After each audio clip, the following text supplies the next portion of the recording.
अमोघ शक्ति देखने वाले सभी दर्शकों को पंडित अखिलेश ओदिच का प्रणाम। मित्रों, आज मैं आपको एक ऐसे शिवलिंग के दर्शन करा रहा हूँ। सबसे पहले तो ये समझिए कि आज सूर्य ग्रहण का दिन है, 4 दिसंबर 2021, और शनि अमावस्या का अद्भुत पर्व ग्रहण काल। उसमें हमारे क्षेत्र में, हमारा क्षेत्र यानी राजस्थान के चित्तौड़गढ़ जिले में बेगू नाम का एक कस्बा है, तहसील है, उसमें ये मंदिर है बटवाड़ा महादेव के नाम से। इतना अद्भुत, इतना चमत्कारी मंदिर है, इतनी अद्भुत यहाँ की वाइब्रेशन है, इतना अद्भुत यहाँ का ऑरा है। आपको समय मिले तो अवश्य आइएगा अपनी मनोकामना लेकर। ये इस मंदिर के बारे में मैं आपको बताता हूँ। ये जो शिवलिंग है यहाँ पर, यहीं पर एक नदी बहती है, ब्राह्मणी नदी। हमारे क्षेत्र की सबसे बड़ी नदी है ब्राह्मणी नदी, और बहुत अत्यंत पूज्य नदी है। इस ब्राह्मणी नदी के अंदर ये शिवलिंग उत्पन्न हुए, स्वयंभू शिवलिंग है। उत्पन्न हुए मतलब इसका काल कुछ कहा नहीं जा सकता, कालक्रम क्योंकि इतना पुराना है। कब से यहाँ पर ये थे हमें नहीं पता किसी को। तो पास ही में एक महंत रहते थे। उन महंत जी ने गर्मी के दिनों में इस शिवलिंग को उन्हें दर्शन हुए, तो उन्होंने ये सोचा कि ये शिवलिंग स्वरूप है, तो इसे हटाकर कहीं और स्थापित करें और उनका वहाँ पर मंदिर बनाया जाए। तो उनके जो भक्त लोग थे, उनके जो शिष्य लोग थे, उन्होंने उनके सामने बात रखी। शिष्य लोगों ने हामी भर दी। अब होता यह है कि इस शिवलिंग को यहाँ से निकाल कर कहीं और पुनः स्थापित करके उसका मंदिर बनवाने का निर्णय लिया जाता है। निकालने के लिए लोग आते हैं शिवलिंग को, लेकिन खोदते जाते हैं, लेकिन उनकी गहराई का उन्हें पता नहीं लगता। कितना गहरा ये शिवलिंग है, इसकी अनंत गहराई है, किसी को समझ में नहीं आता। तो सब प्रकार से निर्णय लिया जाता है कि शिवलिंग को यहीं रहना दिया जाए, इस नदी के ऊपर ही भगवान महादेव का मंदिर बना दिया जाए। तो इसी नदी के ऊपर ये मंदिर का निर्माण करा दिया गया। नदी को भी इस प्रकार से, मंदिर को इस प्रकार से बनाया गया कि नदी भी बाधित न हुई और ये मंदिर भी यथावत बन गया। नदी के मार्ग में कोई बाधा उत्पन्न नहीं हुई। इस प्रकार से इस मंदिर को बनाया गया। ये तो थी इस मंदिर की एक छोटी सी इतिहास, छोटी सी जानकारी। अब मैं आपको बताता हूँ कि ये मंदिर क्यों प्रसिद्ध है। ये मंदिर यहाँ पर इस प्रकार से, यहाँ पर वातावरण है, बहुत ही कम समय में इस मंदिर ने चारों तरफ प्रसिद्धि और ख्याति अर्जित कर ली। खास तौर से जो काल सर्प योग से पीड़ित लोग हैं, जो राहु से पीड़ित लोग हैं, जिनकी कुंडली में किसी प्रकार का पितृ दोष है, वो अगर यहाँ पर आकर अपनी मन्नत रखते हैं, यहाँ पर अगर अनुष्ठान आदि, पुरस्चरण आदि या किसी प्रकार का मंत्रो साधन या निवारण करवाते हैं अपने कष्टों का, तो उनको बहुत ही अद्भुत लाभ देखे गए हैं। बहुत अद्भुत। ये मंदिर की प्रसिद्धि इसीलिए इतनी फैल गई क्योंकि यहाँ पर साल भर में काल सर्प योग निवारण, पितृदोष निवारण यहाँ पर होता रहता है। हम भी आज इसी कारण से यहाँ पर आए हैं। हमारे एक भगत जी हैं, विष्णु जी सोनी, उनके पुत्र को काल सर्प दोष की पीड़ा है, तो उसका निवारण करने के लिए हम यहाँ पर आए हैं। अब मैं आपको इस मंदिर के बारे में, इसके विजुअल्स कुछ बताने का प्रयास करूंगा। मंदिर के दर्शन आपको, चारों तरफ के मैं प्रांगण के दर्शन कराऊंगा। आप देखिए, आप समझने का प्रयास कीजिए कि हमारा देश, हमारी संस्कृति कितनी महान है। अगले दर्शन आप करेंगे भगवान बटवाड़ा महादेव के मंदिर के प्रांगण के, और मैं आपको साथ साथ कुछ जानकारियाँ भी देता जाऊंगा। बने रहिएगा, ये वीडियो बहुत अद्भुत होने वाला है। ये सबसे पहले मैं आपको दर्शन करवाता हूँ यहाँ के यज्ञ मंडप का। ये यज्ञ मंडप अभी बनकर तैयार हुआ है और इतने कलात्मकता से इससे बनाया गया है।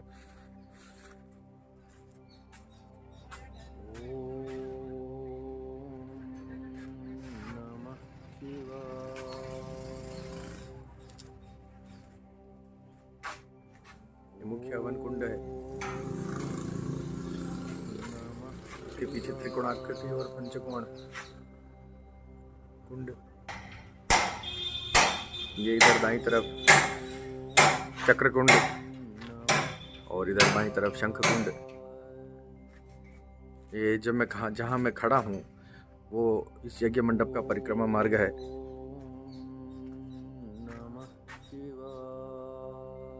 ये देखिए, बहुत पास से आपको बहुत क्लियर विजुअल्स नहीं दिख रहे होंगे। मैं थोड़ा दूर से इसे बनाने का प्रयास करता हूँ ताकि आप इसको पूरी तरह से समझ सकें।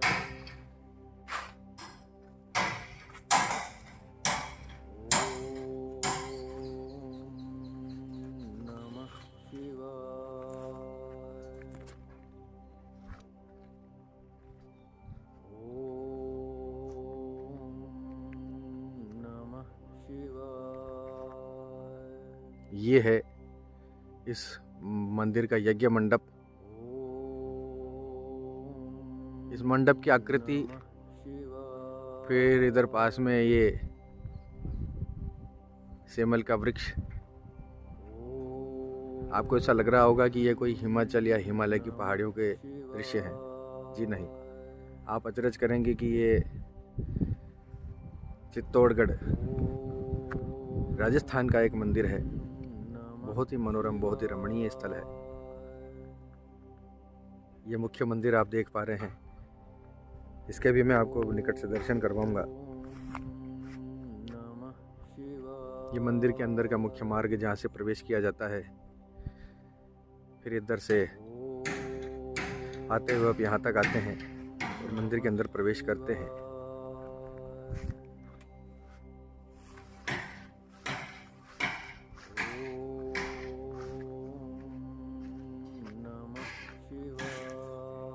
ये मंदिर में अंदर आते समय सबसे पहले अपने दाईं तरफ गंगा माता के दर्शन, गंगा मैया की प्रतिमा है।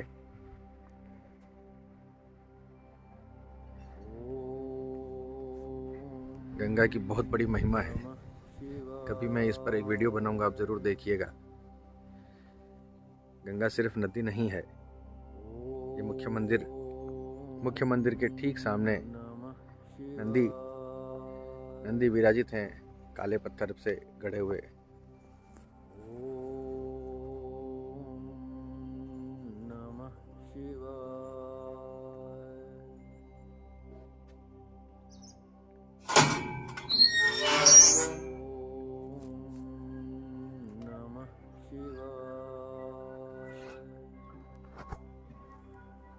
नंदी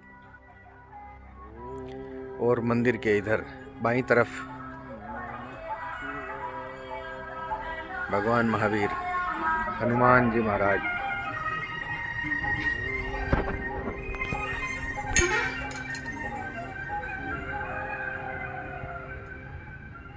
वीरासन मुद्रा में भगवान हनुमान जी।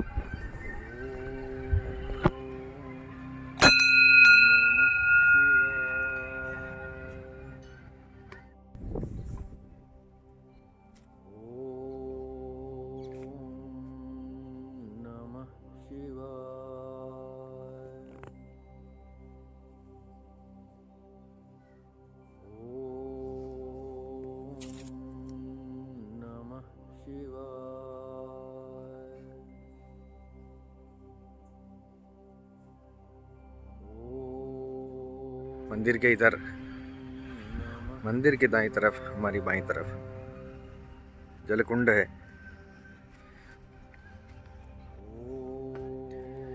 इस जलकुंड में पानी ऊपर से नहीं भरा गया है, प्राकृतिक कुंड है और 12 महीने स्वच्छ पानी इसमें भरा हुआ रहता है। उस नदी के अंदर से जो पानी आता है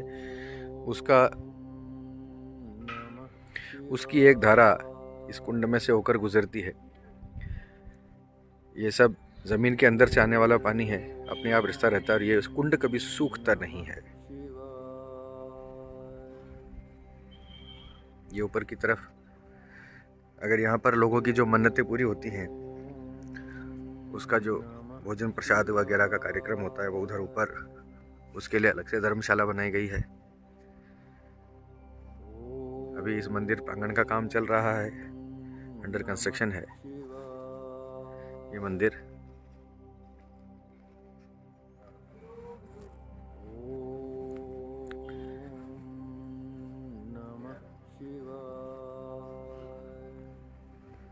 ये मुख्य मंदिर।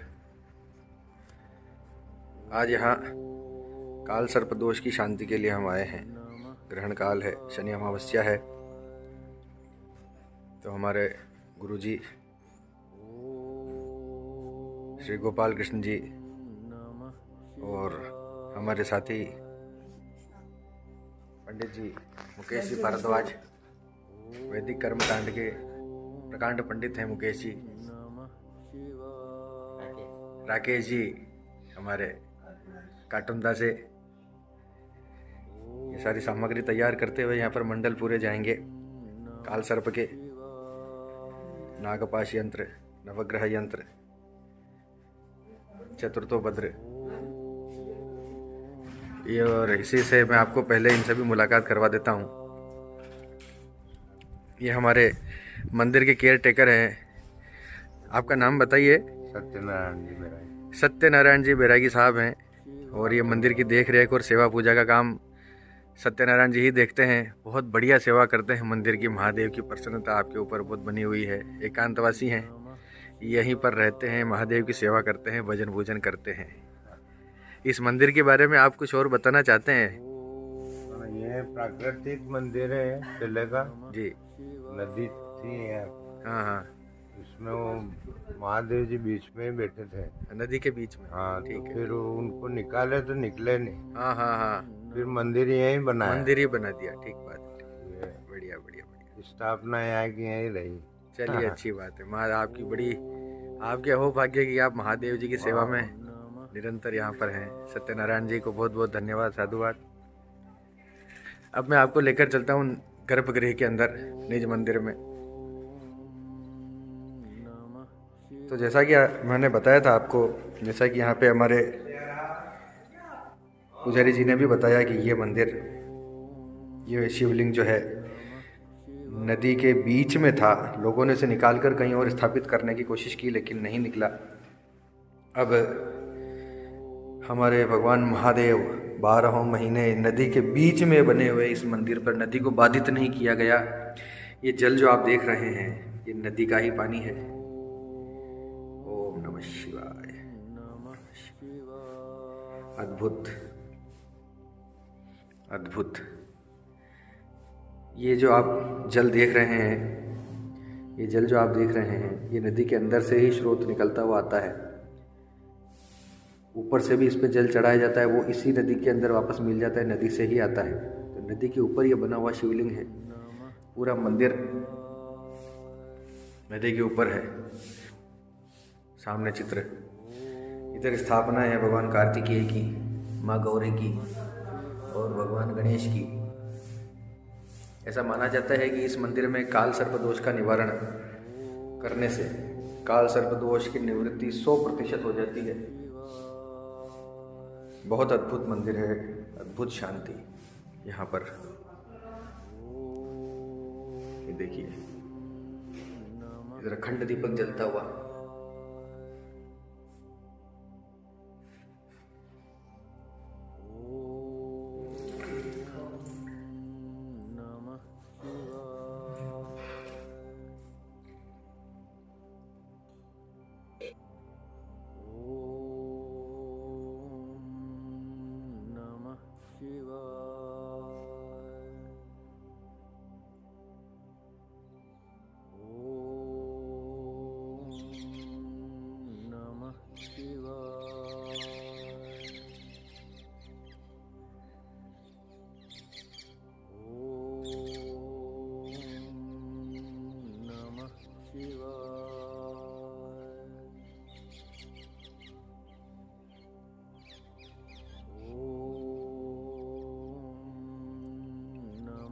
शनि अमावस्या है आज, और बटवाड़ा महादेव के स्थान पर ये मछलियों को उनका भोजन।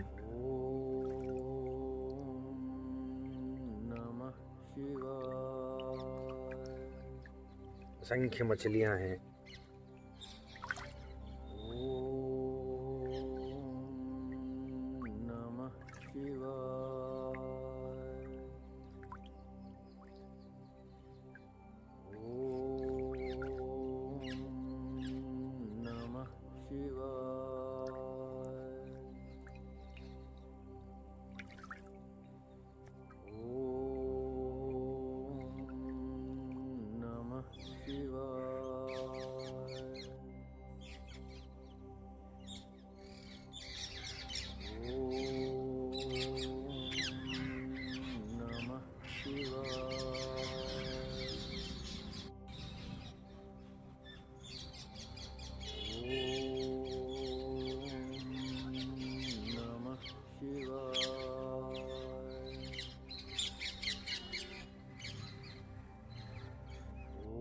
ये मैं मंदिर की बगल में खड़ा हूँ।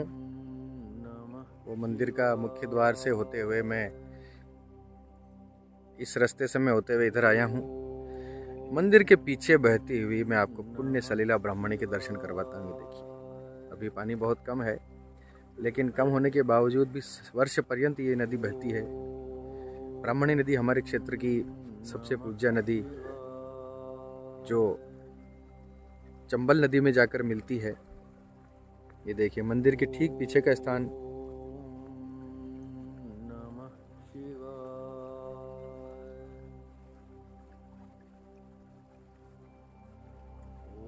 ओम नमः शिवाय। अद्भुत।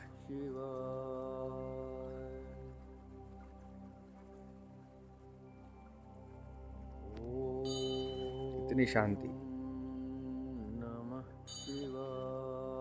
ये देखिए, ये मंदिर के पीछे नदी बहती हुई, और इसी नदी के पीछे से एक धार, एक स्रोत अंदर जाता हुआ, जिसके पर शिवलिंग विद्यमान है, और उसी शिवलिंग के ऊपर, ये नदी के ऊपर, यह मंदिर बना दिया गया। और इसी नदी का पानी उस कुंड में भी जाता है, जो अभी आपको मैंने कुंड के दर्शन करवाए। और मंदिर के ठीक पीछे ये अत्यंत प्राचीन वटवृक्ष, इस पर आपने अगर ध्यान दिया हो तो एक पीपल का बांधा भी है। ये देखिए, बांधे का मतलब होता है एक पेड़ के ऊपर दूसरा पेड़ उसके ऊपर लग जाना। तो पीपल का बांधा भी है ये साथ में, आप देख सकते हैं।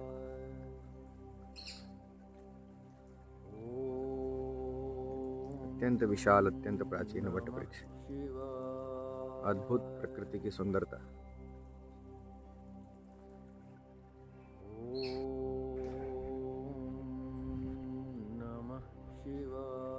नदी के पानी में मछलियां तैरती हुई